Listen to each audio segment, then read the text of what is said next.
All right, everybody. It's that time of the week. It's that time of the night. This is Real Talk Live with Bishop Bright. Listen, if you thought last week was good, this week is fire. So I hope you're ready to get involved, to join us, to get going. Let me make sure that I can get all of your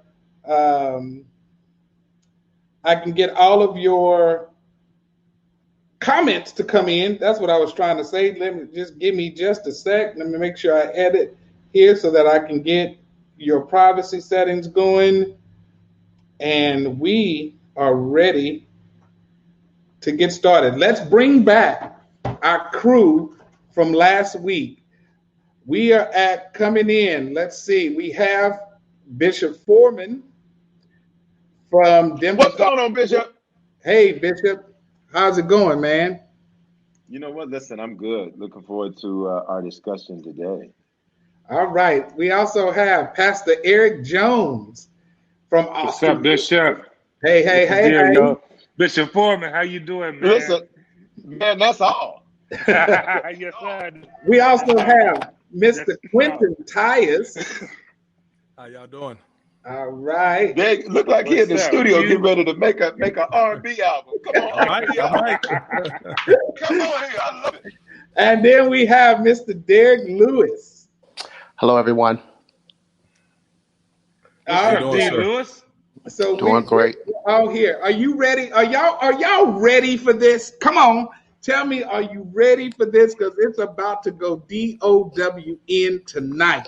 Listen, before we get started, I want my friend Bishop Foreman. Bishop Foreman, will you pray for us tonight?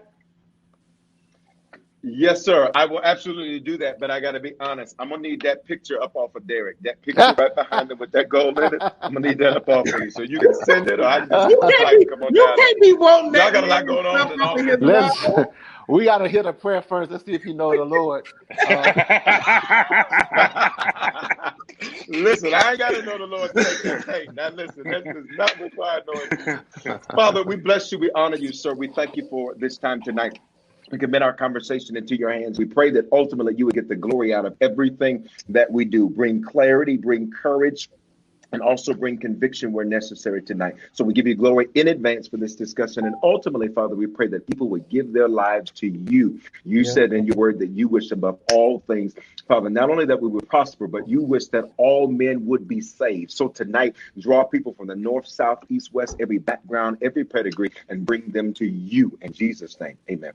In Jesus' name, amen. All right. Thank you. Listen, so last week, we started talking about this church hurt. And when we talked about it last week, I think we had a lot of discussion, but we didn't bring, I don't think, a lot of clarity. And I want us to really focus on a workable definition. And then I want to do something differently tonight than how we did it last week. I really want to kind of have almost, and this was a suggestion from Jones, almost like a town hall. I want to give everybody the opportunity to add something to the question. So I want us to be mindful. Also, we have another guest coming online. Everybody say hello to Bishop Thomas. Shalom, good evening, everyone. Hello. Good evening. So, church hurt. We talked about it in all of these different ways. Is it the preacher, pastor, leader hurting people? Is it people hurting people? Is it a combination? Am I the only one that can't hear Bishop? Huh? I can hear him. You can? Can everybody hear me? You can. Okay. Okay. It's just me that can't hear you. And y'all. can everybody hear them? I mean, not hear them. Is it people and leaders and pastors and elders and all of those folks hurting people? Is it people hurting people, or is there a combination of it? Listen, right now, before we get into the discussion, I want you to like, to share, to comment. Let me know where you're coming from, and start watch parties. Do all of that, because folks need to hear what we're talking about tonight. So here we go. Is it one, the other, combination. And I think right off the bat, I think that there are real instances where people who are involved in church and ministries are genuinely hurt by either other people or by leadership. And at the same time, though, regardless of where it comes from, leadership has some responsibility on some level to suss it out if it's brought to them, as well as to deal with it if it's brought to them. So, my question, we lost you for a minute there, Bishop, but I think we got you back, Bishop Foreman. Bishop, can you hear me? I see him. Something happened. He I don't went know. black. He'll get back on in a minute. So what I want each of you to do first is tell me how you define church hurt. And Jones, you're at the top of my screen, so we'll kick it off with you. Well, in the simplest of terms, I would define church hurt as an episode where something happened to someone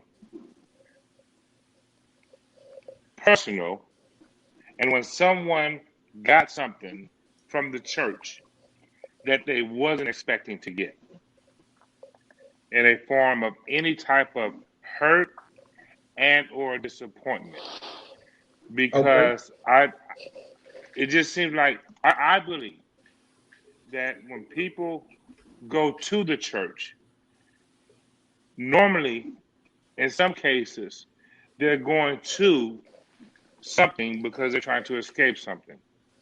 And I think in most times, people end up finding the very thing in the church that they were just trying to escape. And I think any type of episode or any type of hurt, any type of disappointment can be defined as church hurt. And I think it's relative to who it is. I think it's relative to who it is and what's been done. All right, Bishop Thomas, you take the question. I think it's easy to really direct church hurt to people and personalize it, because we usually have to have somebody to attach to our pain. But I really think that church hurt has been primarily the product of falsified expectations. I don't think the expectations have been clearly set as far as people's purpose for when they come to the church. It's either they're coming for the wrong reason, the wrong thing, they're attached for the wrong reasons, the wrong things. And so consequently, they develop the wrong expectations. And it operates on both sides. Pastors start relying and depending too much on people, and people start relying and depending too much on the personality or the person of the pastor, rather than the objective that they really need to come for. And that's really teaching people to love God. Because, when we're doing something for the right reason, it eliminates a lot of the wrong expectations. And then we don't get caught up in so much stuff that we typically find ourselves getting caught up in. But I do think as well as that, as an addendum, is that there's a lot of hurt, but a lot of times it gets indicated on one side where the parishioners are quick to assign their hurt to the pastor. And as Pastor Jones said, they come there hurt and they never really allowed themselves to get healed. And so they're attached for the wrong reasons. Then they need somebody to blame, and the pastor becomes the most convenient person to point the finger at. And a lot of times we're not even understanding that pastors are equally as hurt by people as people are by pastors sometimes. All right, and I want to address some of that, but I want to give everybody the shot. Bishop Foreman. I can't hear you, Doc. I can't hear you. He's on mute. We can't hear you, sir. Oh, he's on mute. Now We still Bishop can't still hear on. you. It's still He's showing on like mute. you're on mute. He's muted. He really tough. He's muted on the screen, sir. Yeah, you're muted, Bishop. Can you unmute yourself? On your screen. It's still showing you We can't muted. hear you. Now. You muted Oh, on there your you go. screen. There you Okay, go. now it shows. All right. There it is. All right, there's some type of connectivity issue because I was muted. I hit mute to unmute, and now I'm unmuted. Okay, so We can hear I you. don't know, some type of connectivity issue. My apologies, everybody. Listen, No problem. I would agree with this. I think hurt comes more often than not in church because of a misplaced expectation.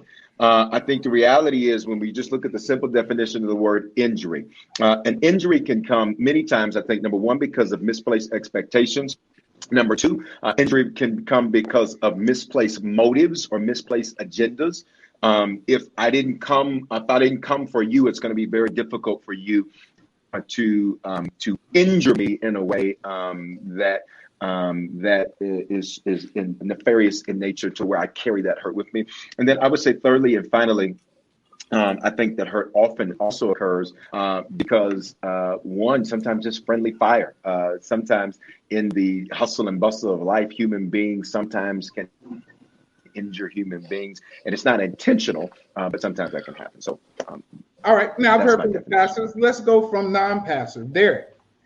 I like the word misplaced expectations. However, I would argue that those expectations, although they are misplaced, are justifiably misplaced.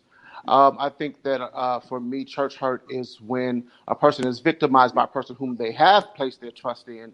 Perhaps they shouldn't have, but I think to say, well, it's based upon their false expectations is sort of victim blaming.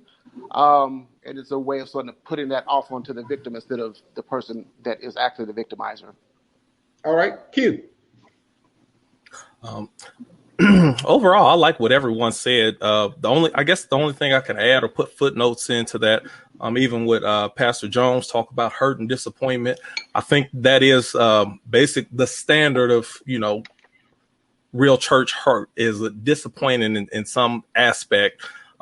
Bishop Thomas and Bishop Foreman also talked about falsified expectations, and I agree with that. Now, my side note to that is either how did those false expectations come about? Did the person come into the church with false expectations? Were those expectations given to them incorrectly? Or third, if those expectations are false, did the church do its part to redirect and properly cultivate them to have the right expectations? So those are all things that you have to ask anytime somebody has false expectations. All right. Simplest, I'm sorry, real quick. Simplest, I think people get hurt by the people they're closest to. So in a lot of instances, if your relationship is closest to your pastor, that's the person that can hurt you the most. If it's the mother of the church or some other family, those are the people who you're closest to or closest connected to are the people that you can be hurt by the easiest. And I think the most important thing is church hurt comes from how issues are handled. When issues come about, which they always will, if they're handled incorrectly, that's where that hurt lingers and it turns into something else. All right. Now we're past that. I think we got a good base definition. There was something that Bishop Thomas said, and I think you all kind of mentioned your some level of agreement to it. But I do want to ask about this comment. Bishop Thomas said sometimes people come to the church injured, right? Would we agree that even if that is the case, that there are times when in church those injuries are re-injured as opposed to being Yeah. Would that be fair? Yes. To say? Yep. I agree. Okay. So here's my first question that I really want us to think. If someone came to you and said to you, man, I have been hurt at this church that I'm in. And you're in that church or you're in another church, it doesn't matter. They came to you and said, I'm hurt by the church that I'm in, Bishop Foreman, what's your response to them?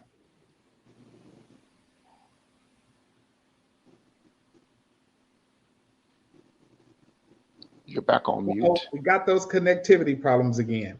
He's muted again. There you go.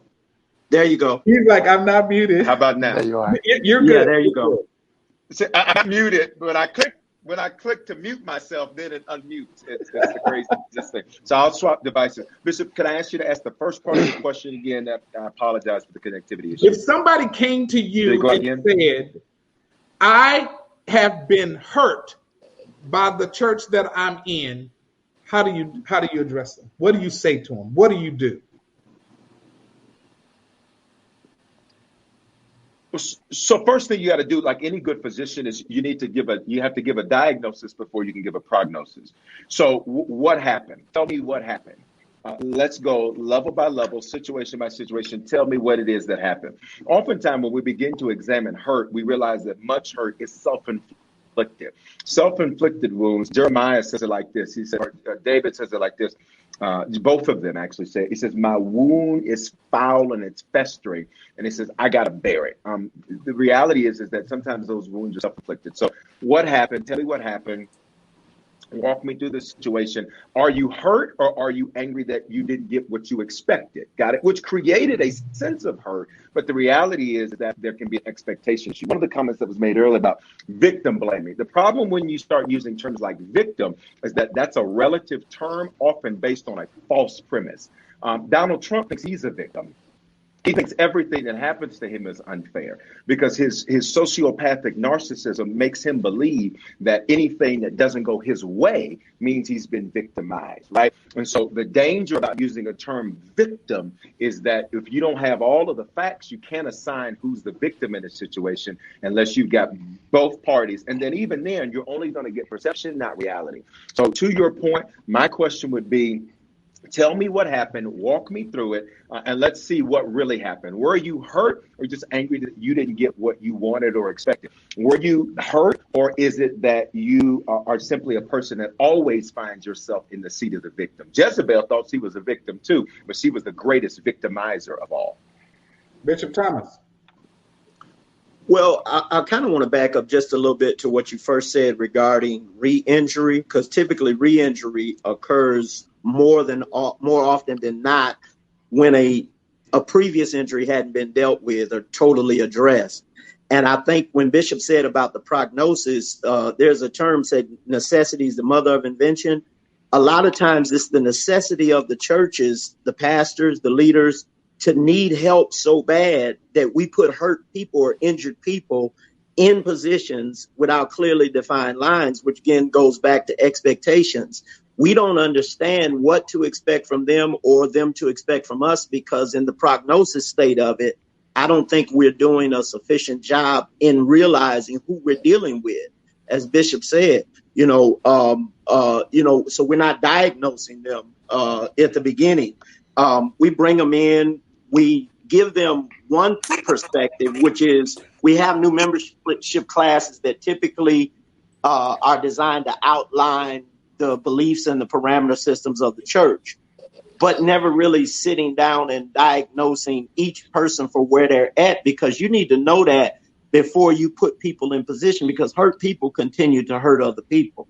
And you know what? And thank you for saying that. But then my question kind of on top of that, and I know I'm not being fair yet to the rest of the guests, but I do, and Jones is itching. I'm gonna get to you, Jones. Hold on. But my question is, but don't leadership kind of bear the blame for that if they don't properly suss out people before we put them in position? I think it goes to the whole church as we have structured it, and I'm talking particularly the minority church, because the boundaries which we have to operate in are slightly skewed to the boundaries that a lot of Caucasian churches operate in, because they have the resources. You can deal with people differently when they're staff and when they're volunteers, even though I know the expectation should be the same. But Bishop says something about the reality. Reality. Yeah. All right, Jones, you biting your lip and going on. Come on. Okay, so first of all, I think Bishop Foreman is right. I think you have to diagnose the situation. That's number one. And then you got to figure out. So when I was in high school, whenever we told our coach that we were injured, he would always want to make sure he diagnosed us. So his response was, "Are you injured or are you hurt?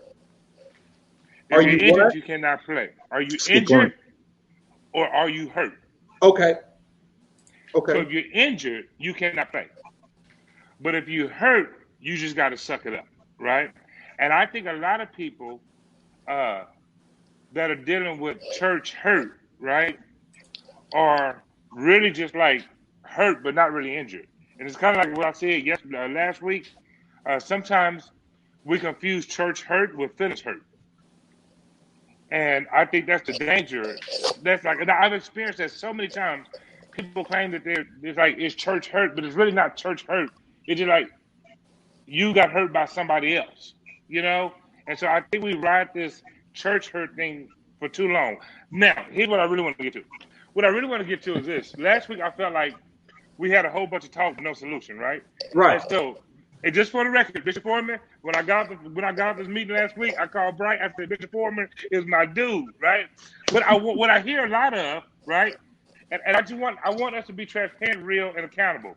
What I hear a lot of tonight is a bunch of them, but not us, Thank you. right? Okay. And so we have all these definitions of how they are hurt, how they came hurt. Well, we're pastors. We should expect them to come hurt, right?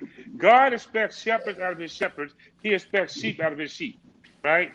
And as shepherds, we ought to be used to dealing with hurt sheep, right? But I think a lot of times is where you'll never have resolve without accountability. And when there's no accountability, there'll always be just blame. And so I think a lot of times when we deal with church hurt, we want to blame it on them, but have no self-accountability for what we've done, right? Or not even what we've done, how we've managed it. Or were we good shepherds over the situation, you know? And I don't think in all cases it's this made-up thing, right? So a lot of people that have been hurt, it's not really church hurt, it's really finish hurt, but they don't know the difference. Or in So the how words many of times what a shepherd, Patrick Juba said, maybe they were just heard at church, but they wasn't heard by the church. right? But I think what I've done is I've taken greater stance on shepherding my people, right? And here it is. Another thing I started doing is I stopped pastoring them and started discipling them. And when you disciple them, you handle them differently. When you pastor them from a broad brush that we've always been taught. But when you disciple them, you handle them differently, you hear them differently, and you love them differently. But I don't want to start off with the whole it's the people's fault thing. Because if we have people watching us, and so if the whole narrative is them and not us, right? Then they're just going to feel justified and inflamed with how they feel. Because I think, now watch this, I'll say it out loud. I think in some cases that the church hurt did come from the shepherd, right? Or I think a lot of And the you church said hurt, last if it week wasn't, that you even said last week that you are guilty of hurting sheep. oh yes, I'm guilty, right? And so now forevermore, when a person joins my ministry, I don't get excited because they came. I automatically think about how many I would have had if I wouldn't have hurt the last ones. And the dangerous side of that is, how many people are you responsible for not just giving up on church, but giving up on God? And so I think church hurt is serious and shouldn't be anything that we just sweep under the rug like, well, it's a reason why they're hurt, right? Like a doctor don't be like, show up to work and be like surprised that you're sick, you know? Like, of course they're hurt. You know, of course they're wounded. Of course they're broken. That's why they need a shepherd. And so I just think that our angle tonight should be more about solution and not about blame. Okay. Because I want to see how we can prevent people from being hurt and how we can manage their hurt. If that makes sense. Absolutely. And I have some questions along those lines because that's where my head was. All right, Derek. First, I would just like to thank Pastor Jones for that. I agree wholeheartedly. with the words that you have just stated. But to go back to, I guess, what the original question was, I think I would agree with Bishop Foreman in that you would have to hear about the situation before you could give any kind of prognosis, because I think the truth is that everybody's going to get hurt in any kind of relationship you have, whether that's in church or just a romantic relationship, friendship, what have you. You're going to be hurt, and I think one of I think that some of the best relationships happen after you've been hurt and you can move past it. So I thank God that I have friends who are also my advisors. So so sometimes when I have been hurt by church, I could talk to somebody that could talk me through it, work me through it, and help me to see that this is not a time for you to run. Because if you run from every hurt, you never learn you never grow up, you never mature. I agree. So I think there's a word to be said about that as well. So yeah, I think it's totally subjective. It just depends on the situation and what happened. All right, Q. Yeah, to go back to the base of your question, what I do in those situations, and of course my my answer is I'm pretty sure it's going to be different than a lot of the pastors that's on here, because I'm not under the same obligation I'm not a shepherd. So I'll straight out ask you what happened. Someone say, okay, tell me what happened, and don't sugarcoat. And I'll put the first foot forward to, what was it? It was money. It was sex. It was respect. What happened? Tell me. It's usually one of those things. It was some inappropriate sexual thing, some issue with money, or it was something where you didn't get the respect that you feel.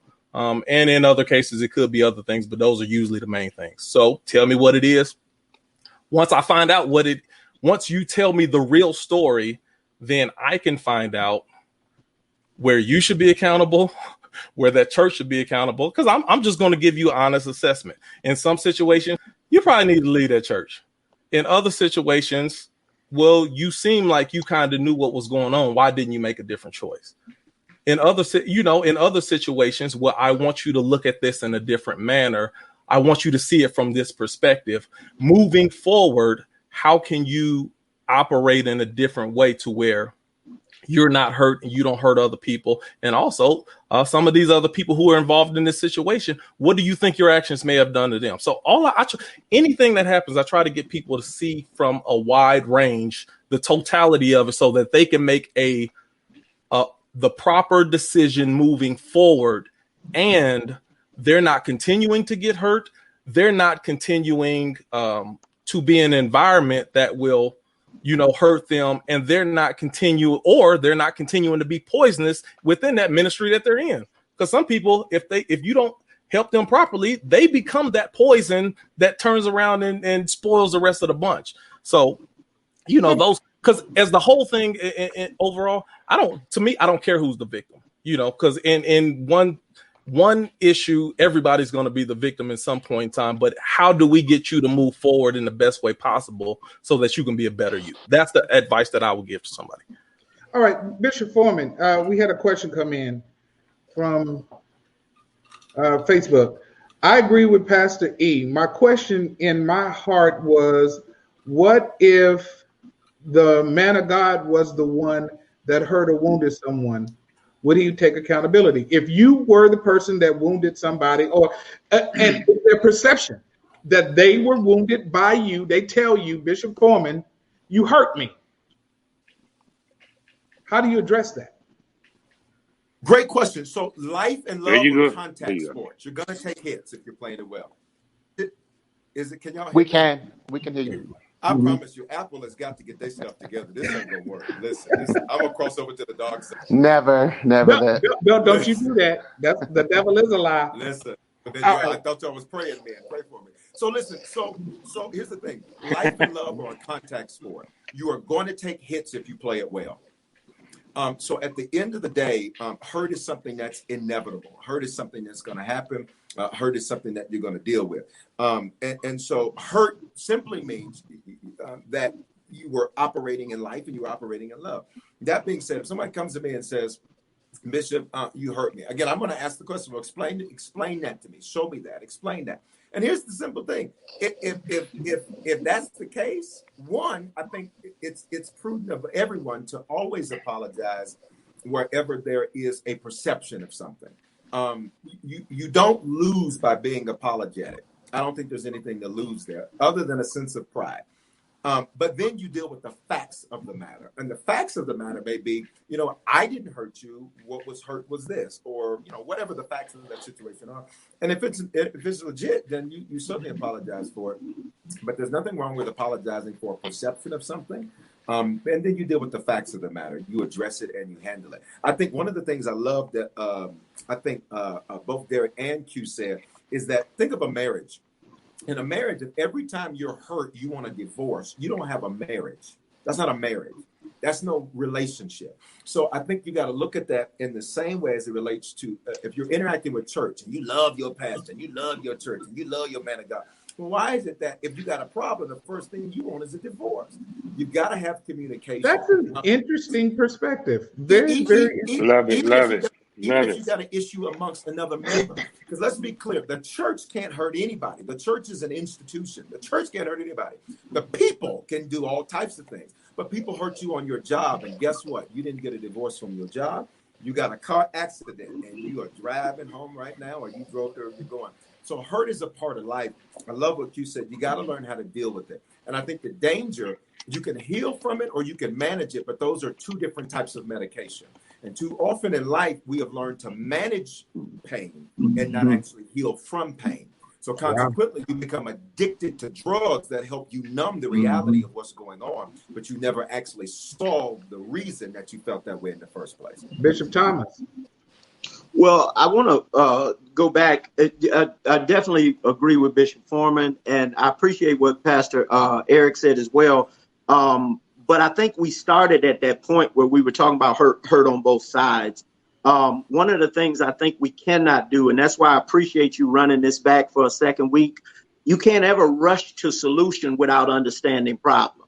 If you don't clearly understand a problem, that's where Bishop said you go to managing situations. Like people will be on blood pressure medicine for years and they managing the blood pressure, but they don't start eating right. They don't start exercising. It's irresponsible for a doctor to diagnose you or to just go to writing prescriptions without making an accurate diagnosis of what's really going on with you. And for pastors, as far as being the institutors, of hurt, they implement the hurt at times. It's the same thing. As I said at the very beginning, both sides are dealing with hurt. The pastor does not have as easy of a divorce opt-out as the person does. And so there has to be a relationship built. But then I think this is where pastors have to go back to some form of connection and accountability themselves with other people other than just themselves. You can't be the final say-so in every situation, because if you do, then you never come up with a real solution to any problem. Pastor Freeman, I was trying to get you to be a part of this conversation, Pastor Freeman. I know. That's why I laughed, bro. That's why I laughed. He over there bucket. He was the first choice. So really, what we're kind of winding this down to from just kind of a move forward thing is really about having communication. And I like that. Elder Ridley, you're talking about it's really about having conversation. It's about being honest, being real, and also on some level being exposed so that we can really get to the meat of what this is all about. Okay, so understanding that, if we have a real situation where somebody feels this, I want us to concentrate on the idea that maybe there could be other things. Would it be fair to say that sometimes the infliction of this pain, this hurt, might not be because you physically did? Derek last week talked about somebody that was getting their butt whooped, like for real, whooped an adult with a belt in the church. That's a whole nother kind of thing. Then you got these, mind games and all of this kind of stuff. But what about when there is real, like, preferential treatment or access to leadership that other folks don't have? Isn't that a reality of sometimes where people, I don't want to go there. I don't want to be a part of that. I can't ever talk to my pastor. I can't ever be with him. I mean, aren't we real that sometimes some of that happens?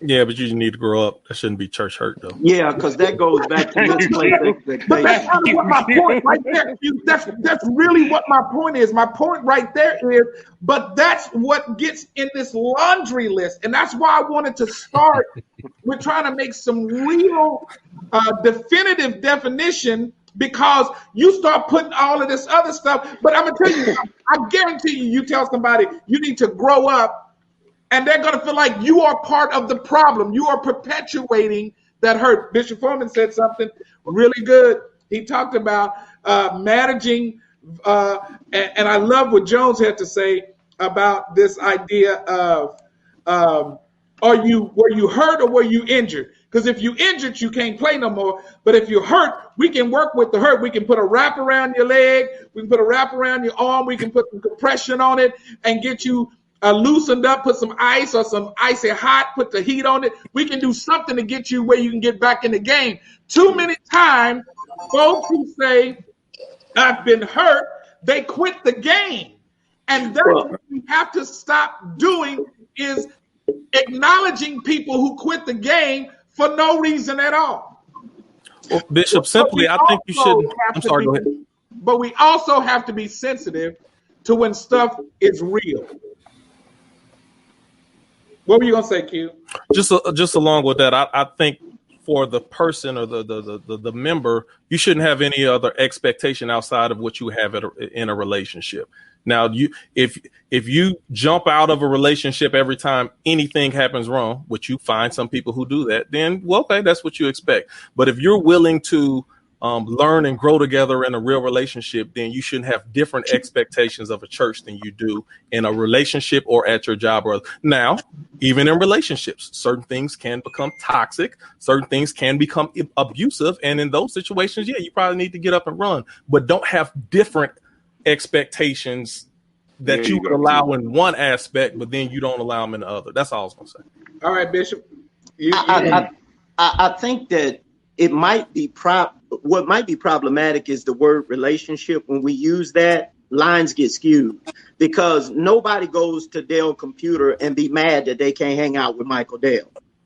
I mean, I think when we use the term relationship, it entitles us to something more than just coming for fellowship, coming to hear the word, or coming to get fed.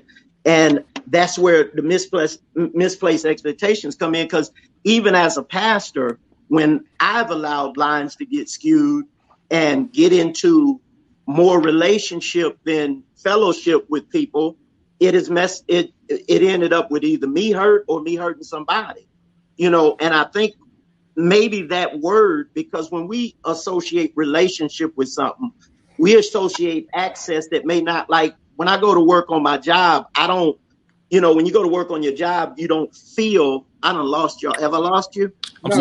We have. Oh, I can't see everybody else, but you don't feel like you get to hang out with the boss. You go to work for the purpose of getting paid to take care of your family. If that thing evolves into something more personal over time, then you do that. But you don't go to work to your job saying, I'm going to be real cool with my boss.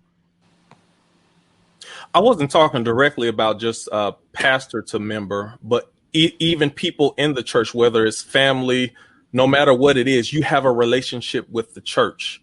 So whether I understood what you were saying. Okay, we were talking about how we were going to start fixing something. And I think that word, because when people get in inappropriate relationships in church and they break up, who are they mad at? They mad at the church because that's where they met them at. And that reminds me of what Bishop Foreman said, though. It's you are correct, but will people ever see it anything other than, will people look at it the way, no matter how much you teach it like that, will people look at it any differently than this is a relationship? That's a question. I don't know.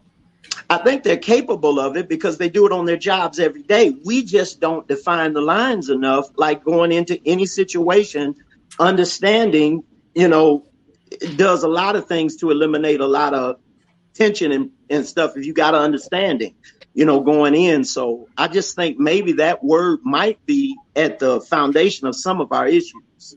And I'm gonna get to you, Derek. I want to share something that Pastor Freeman said. He said, I'm gonna be 100. Negroes cry church hurt and are able to church hop because there are too many of us, meaning pastors, that will receive that and grow our ministries off of trash from somebody else's. Good point. Good point. Okay, can y'all hear me? Yeah, we can hear you. Look, I got off of this thing. Jesus. So I can't hear you. Hey, you can hear me. I can hear you fine. Yes, come on. So here's the thing. One, the pastor's statement about people attracting hurt people is certainly a reality. But again, the same thing is true in life. There are people who literally look for damaged goods and build their lives around that, and they go from relationship to relationship. So that's certainly a reality into that. And that is the course of life. At the end of the day, that's just c'est la vie, the French say. But to go back to this point of dealing with relationship, I think you can communicate clearly, you can set clear expectations, but here's the reality we all have to come through. Sometimes certain things just aren't a fit. And what your expectation is may not be something I can deliver. And guess what? This is not a fit. We do not have a path forward. What you want, I can't deliver, or vice versa. And I think the reality is being okay with that, because I think what ends up happening where people get all convoluted is that the thought is, I'm going to force what I want to be what you want and vice versa. So this is what I want, so this needs to be what you want and vice versa. And sometimes you just have to be mature enough to say, this is not a fit in relationships and in church, to say, you know what you want, going back to Bishop Thomas's point, what you want from your pastor is not something I can deliver. So be encouraged. Derek, watch me. Sometimes remember, you got to understand if what I want is not something that's able to be delivered. You just have to be okay with that, and that's just a sign of maturity, not just in church but in life, because the same things that happen in life happen in church. Pastor Jones, before Derek, Pastor Jones, I want you to jump in on that. Okay, I can't jump in. I didn't hear a word he said. Okay, then I'll come back to you. Derek, come on, Derek. I just wanted to say, because I agree, but just to add a bit of balance, I would say that as leaders, any type of leader, if a person is getting hurt for any reason, I feel like we should do some type of self-check. We should check ourselves to just see what we could have done differently, if there is anything we could do differently. Because if a person, because you guys were sort of talking about people being offended by the hierarchy in church or by the lack of a relationship and that kind of stuff. So if that happens consistently, that may be a problem. And then, so rather than just allow people to leave because that's a problem, maybe as a good leader, you should look at, is this really a problem? Or perhaps we can do something so that these people won't be offended and won't leave our church. Secondly, I feel like we should be careful. Now, I agree, but I just think we should be careful to compare the church and pastors with Michael Dell and the likes of those things, because you're not Michael Dell and you're not running a company. You are pastoring a church. If you want to be Michael Dell and not have people come talk to you and all that kind of stuff, then maybe you need to go, be a CEO, not pastor the church. The only reason why I say that, because again, now I'm throwing that out there to provide balance, because I agree and I understand all these things. But the reason why I'm saying that is because people do have different expectations for churches. And so kind of going with what Bishop Foreman said, if that's going to be you, like if your thing is I'm untouchable and I only want whatever the scenario is, then let that be you. And but understand that there's a part of society that's not going to gravitate to that. But let's just be careful, I think, in our comparisons of the church to other things, because when people come to church, they have a different expectation. Listen, I know I saw you raise your hand, so I'm gonna being go ahead. provocative on purpose. Right, real quick. So, one, a self-assessment is what any mature person does. So, I completely Sure. agree with you on that, because sometimes there are policies, procedures, things that do need to change. I do want to be clear: everyone that leaves is not a loss. Let me be very clear. Yeah. Everyone that leaves your life is not a loss. Just because someone is absent, cancer grows too. So, growth doesn't necessarily mean that. You got to be careful of what's actually growing. So just to be clear about that, because sometimes people will attack the wrong thing in an effort to fix something that's not actually a problem. So in church, in life, in business, in ministry, everyone that departs does not mean that there's a loss. That's number one. Number two, when it comes to a church absolutely has an administrative and a business aspect to it. And I know Amen. you weren't. Amen. I know you weren't taking away from that. I think the reality is it goes back to expectations. If a person wants to, have that type of close-knit, tight relationship with their pastor, if that's the way that's set up, then certainly there's things. I'm a people person, so I'm a hands-on shepherd. I love to interact with those that I lead. I also realize that if that things have to be handled and business has to be handled well, because at the end of the day, things still have to be taken care of. And so I think the reality there is to make sure that it goes back to expectation. If a person wants something that pastor is unable to deliver, then that conversation has to certainly ensue. But it goes back to expectations, because everybody's going to be different. Could I just say, just so you understand my perspective, is that the reason why I said that is because it's not in my nature. The people who know me know that I'm not a very warm person when it comes to embracing people and that kind of stuff. That's me. And so it took someone, a mentor. I'm sorry, I'm reading comments. A mentor had to tell me, hey, it's not about you. You're in ministry, and that these people just want to hug. They just want to talk to you. And part of being successful in this ministry is you're going to have to learn how to meet them halfway, at least. And I thank God for that, because even though that's not me and that's not my personality, I learned how to sort of meet people halfway so I could be successful. Well, Because it doesn't take much. And I think that's different, Derek, than going beyond the lines into the personal realm. There's a difference in loving people, embracing people, talking to people. But then when that personal line is crossed, where, life gets beyond the line that needs to be, where they can't receive from you anymore, you're not helping them when you allow it to go beyond that personal, nor are you helping yourself, because you expose yourself to stuff that you can't reel back in. And a lot of people have lost ground with pastors only because they saw them with their armor off and they lost respect for them. Yeah, I agree wholeheartedly. I'm not the kind of person. Let me just say this. I'm the kind of person that I don't want to be friends with my pastor. I want to always see you as pastor and only as pastor. I don't want to go out to eat with you. I don't want to go to the movies with you. I just want you to be my pastor. Right. All right. Good. Eric, Pastor Jones, sorry. Okay, so, and I'm Eric. Matter of fact, that's part of my comment. I'm Eric, right? And so what happened is, when I first started pastoring, I had to be what I was taught, right? I had to be what I was seen other people do, right? And then sooner or later, that got uncomfortable to me. Now, I did also learn that being too transparent will get you hurt, right? Absolutely. So now, this year, that's my word. My members know it. My word is boundaries. However, even with boundaries, I still want to be Eric, right? Yeah. And so I'm going to get in trouble. I'm going to get in trouble when I say this. But hey, it's cool. I don't care. One of my members just said it best, right? They expect their pastor to be Superman, and then when they find out that he's Clark Kent, they get hurt, right? Yeah. And I tell them all the time, right? I don't want nobody putting me on no pedestal. My pastor is Superman. Okay. Pedestals never determine how high you are. Pedestals will only determine how far you fall, right? And so, and the reason why I'm transparent is like, it's so bad, y'all. You literally got to be unbiblical to be a pastor, right? So what I mean by that is, I tell my people, oh Lord, this is gonna get me in trouble, but I'm gonna say it anyway. I tell my people all the time, if somebody said they seen your pastor at the store buying a beer, you tell them y'all lying. My pastor buy them 6 at a time, right? Because I don't want nobody to come on my house looking for a bottle of water and look at my refrigerator and be like, Huh? Do Yeah, preachers you drink beer? know. Really, Right. man? So, I no, don't drink no beer. I don't drink no beer. but my point is, it's so uncomfortable not being yourself. You know what I mean? And so I just believe that some people will find a reason to get hurt, right? Some people will find a reason to. I mean, like I had one that no matter what I did, it was never good enough, right?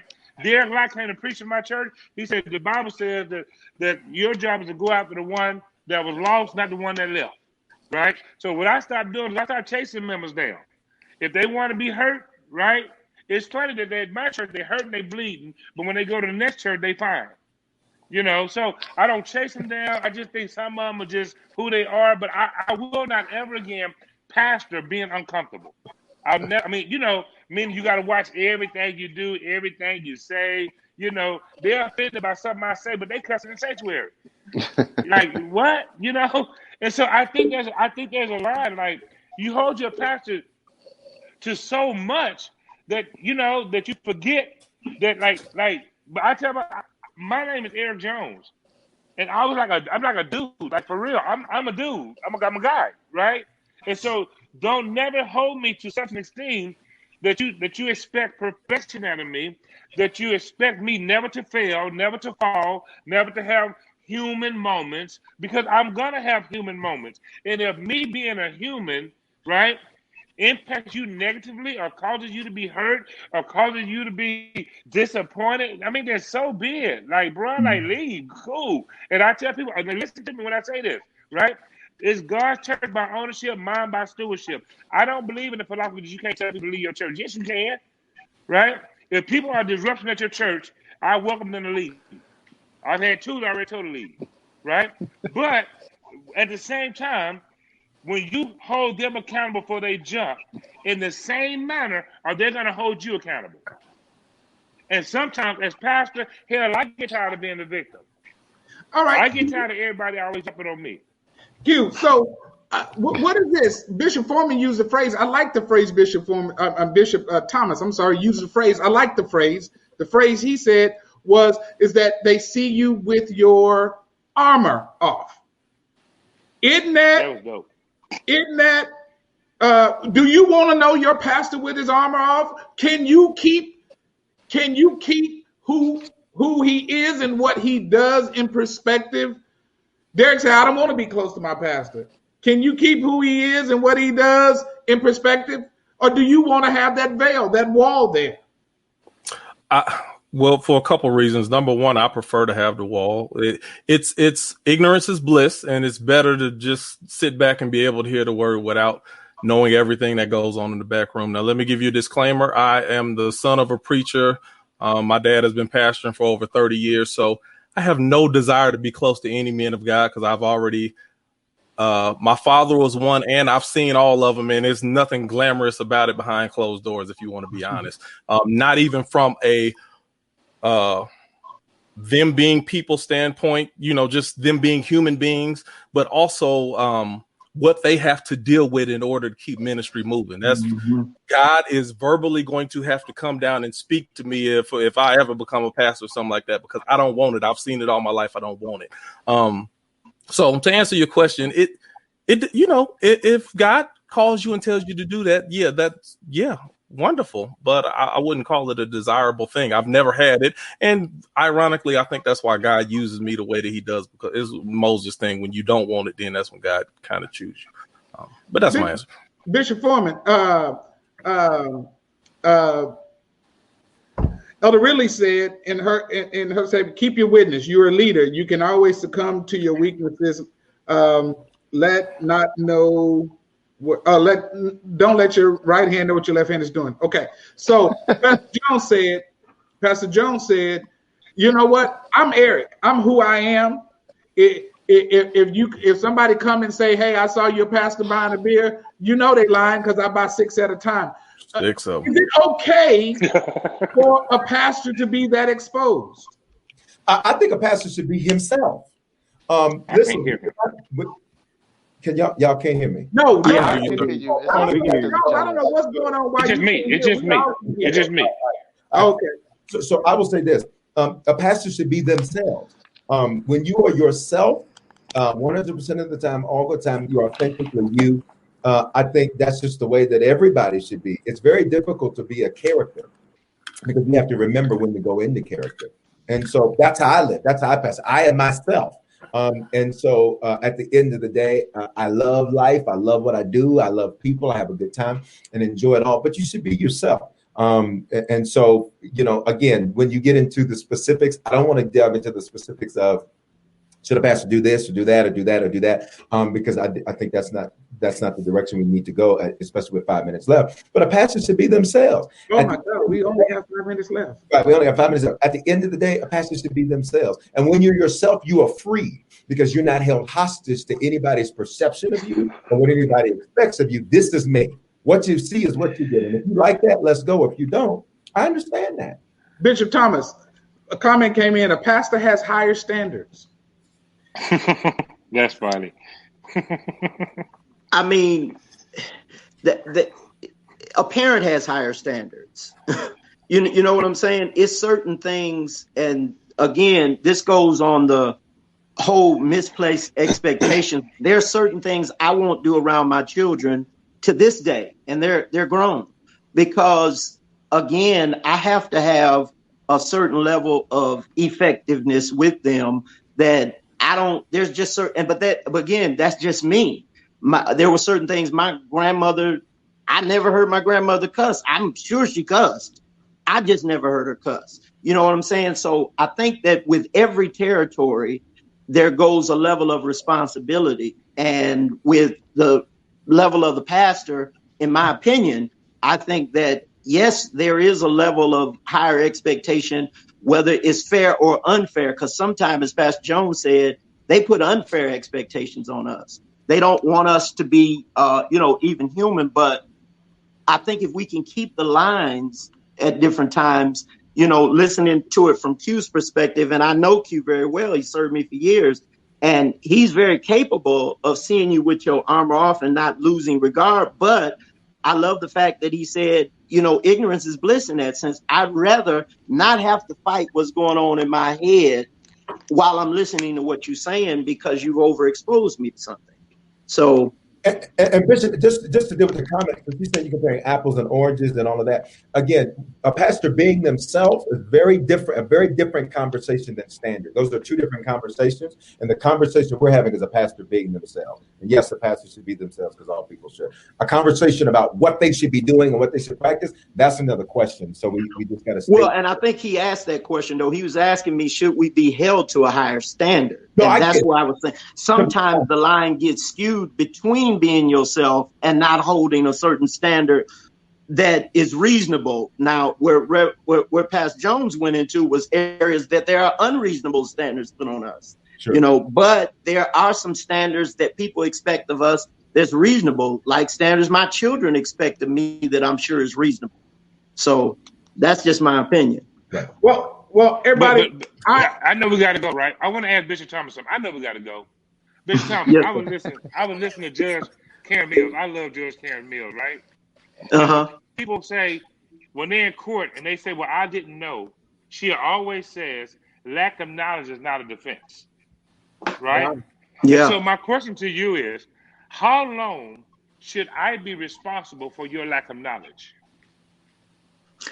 Because a lot of people make judgments. A lot of people make judgments off of what they've been told, or watch this, what they simply assume without any biblical knowledge, right? So how long do I pay the price for your lack of knowledge? Now, my people are taught, right? Don't get it twisted. I'm not rolling down the street with my convertible top with a 40 in my hand. Don't get me twisted, right? so, and on top of that, I only go to certain stores. But my thing is, because you know. But if you offended, right? Are you offended because you don't know? Whoa. Well, that's a great question, and I'm gonna answer it on behalf of one of my Garmathians, Dr. Lewis. But one is, you asked how long should you be responsible? Here's the reality of, and I mean just the pastors that are on this line. If people did not have lack of knowledge, we'd be unemployed. Right, so, I get that. the length of our employment is predicated on people's lack of knowledge. Now, which is why I teach my people. Yeah. Well, and that's who you're responsible for the most. Right. But and the Bible says that, we do have to be, just because all things are expedient, they ain't necessary. There are certain things I do that ain't gonna send me to hell or them to hell, but I just don't do them in front of them. And, it's just, and again, it's based on, I think what Bishop said, your comfort zone. What you do, what you said, whether I like it or anybody else likes it or not, actually goes back to the very beginning. You are establishing clear expectations. Don't expect me to do something, so you come into the relationship. I'm sorry, Roy, we got to go. And this last comment by Sister Whitley is what I'm talking about, right? So my thing is, how do I ruin my witness? Because you ruined your study habits. Like everybody said, well, don't ruin your witness, right? I'm not ruining my witness. The Bible don't say I'm tripping. The biggest party known to mankind is when Jesus turned water into wine, right? But if you know that your liberty is going to cause somebody else to fall, I think you have a responsibility to not indulge in your liberty. That's good, Derek. Yeah. Yeah, and I get that, Derek, right? That's the point. But if my causing you to fall, right, is because you refuse to educate yourself and know better. Like they don't know better. That's why they need you. Once again, that's why I teach my people. Bishop Warren, what were you saying? But that's expectation. I want to hear him. I can't hear him. I'm a sign. Right, exactly. I apologize. I don't mean to be offensive, but tell me what he said. But in that, what I'm saying, if that's the expectation you have for those you lead, if they good with that, they good with that. Yeah. But somebody that says, I don't want my pastor going to the liquor store getting done. I'm agreeing. I don't know what he said. Because this was the example he used. Then that's a different set of expectations. It's expectations. Let me be clear. As a leader, there comes with an implied higher expectation. It's implied. It comes with the job in every context. So at the end of the day, we should certainly uphold the standard of the Word of God, all at the same time being human. That being said, again, to Pastor's point, if that's how he chooses to operate and how he chooses to lead, to demonize that because it's different, I think is a fallacy. I think the reality is that's what he chooses to do. He's setting an expectation. That's the expectation he sets, and that's why you have Popeyes, KFC, and churches. Churches. Yeah. You got options because at the end of the day, it's different, and we need a part 3. All right, Bishop Wright. Bishop Wright. Yeah. I have a quick question for you. Did you just get a quickening over churches? That's gross. Churches is gross. Wait a minute. What Derek just did is my point. I bet whatever Bishop Warner said was Derek just did is my point. Derek said that's gross. To him, right. Like churches. Derek, by the way, I don't like churches either. Thank you. That's exactly the point. Y'all don't have to like churches. Right. It don't matter if you like it or not. Okay, so guys, I'm telling you, this is transitioning exactly how I wanted it to, because I want to talk about church. Will y'all come back next week? Yes. Only if all day, every day. All right. Only Pastor Freeman. Hey guys, part 3. Yeah, Pastor Freeman, you got to be on. Tell all your friends, tell all your people them. We're doing some part 3 next week. All right. See y'all later. Thank you. Jones, this ain't Miller Lite. This ain't Miller. Get out. I'm messing with you, bud. Bye, guys. All right.